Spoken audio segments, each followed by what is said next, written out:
来看最近国际上针对联合国第275号的决议，无砍杀台湾的讨论是真多。郭台铭基金会今仔日公布一份报告，呼吁总统特爱重视台湾正名的重要，嘛希望讲会当改掉台湾路名中国化甲奥运使用 Chinese Taipei 来参加比赛这个问题。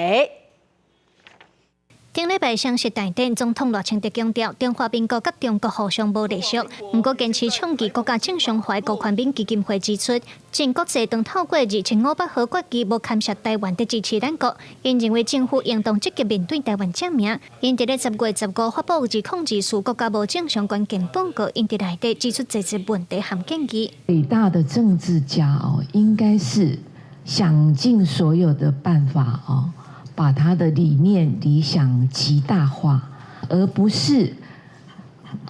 把自己的理想、信念、目标冷却、冰冻起来，然后去往模糊的中间去靠拢。这个走久了，有时候会迷路掉，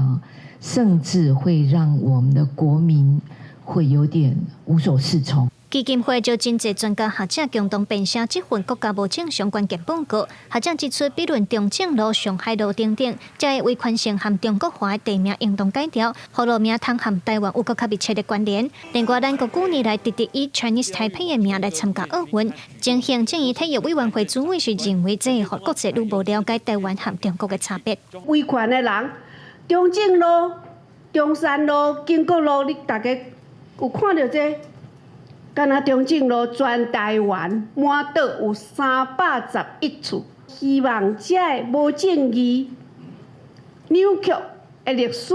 会当归正。宪章内底有规定你参加的这个国家，你要用你的国家的名，若无就是你要代表你的地区的名称啊。 咱中国台北地图内底拢无啊！这中国台北是代表什么货？这就是足无正常的一项代志郭台铭基金会表示，未来当年因拢会发布报告，针对这个问题，政府敢有去改善来检讨。另外嘛，按算结合网络发起社会对话，甚至嘛按算继续推动奥运正名等等，希望透过这个行动，通促进愈侪台湾民众关注国家正常化的议题。记者卢尚珠、郑春瑶台北报道。